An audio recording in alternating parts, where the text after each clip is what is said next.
কার্যক্রম নিষিদ্ধ ছাত্রলীগের এই বিক্ষোভ মিছিল গত ৫ জুনের। শুক্রবার জুমার নামাজের পর নোয়াখালী সদর উপজেলার নোয়াইনই ইউনিয়নের বাঁধেরহাট বাজারে ছাত্রলীগ যুবলীগের কর্মী সমর্থক মিছিলটি বের করলে তাতে বাধা দেওয়ার চেষ্টা করে পুলিশ। তবে বাধা উপেক্ষা করেই মিছিল নিয়ে এগিয়ে যায় নেতাকর্মীরা।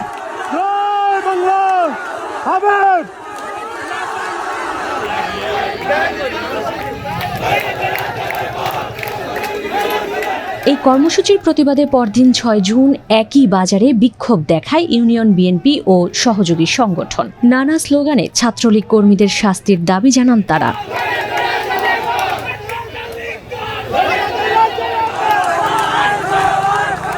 এক পর্যায়ে উভয় পক্ষের কর্মীদের মধ্যে পাল্টাপাল্টি হামলা বাধে।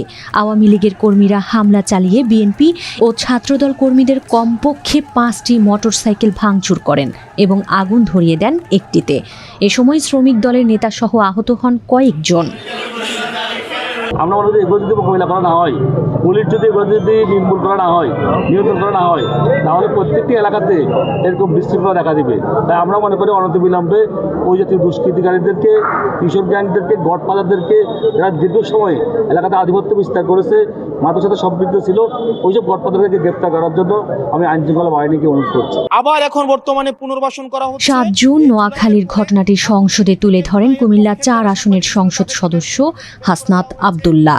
সেই সঙ্গে সংবাদ মাধ্যম ও সংবাদ কর্মীদের ভূমিকা নিয়েও প্রশ্ন তোলেন তিনি। তারা প্রতিনিয়ত আওয়ামী লীগের পক্ষে সম্মতি উৎপাদন করে যাচ্ছে। গতকাল ঘোষণা দিয়ে, মাইকে ঘোষণা দিয়ে ছাত্রলীগ ছাত্রদলকে নোয়াখালীতে মাইকে ঘোষণা দিয়ে পিটিয়েছে। সেটাকে উদযাপন করতে দেখা গিয়েছে বসুন্ধরা ইস্ট ওয়েস্ট মিডিয়াকে এবং কিছু টকশোজীবীদেরকে। আমার মাননীয় মন্ত্রীর কাছে প্রশ্নটি হচ্ছে, এইসব যারা এই গুম খুনের বৈধতা উৎপাদন করেছে, ভোট চুরির বৈধতা উৎপাদন করেছে, গণতন্ত্রের পক্ষে যারা ছিল তাদেরকে হত্যাযোগ্য করে তোলা হয়েছে, এইসব সাংবাদিক, নামধারী সাংবাদিক এবং এই মিডিয়াদের পক্ষে বিপক্ষে বা কি ধরনের আইনি ব্যবস্থা নেওয়া হবে।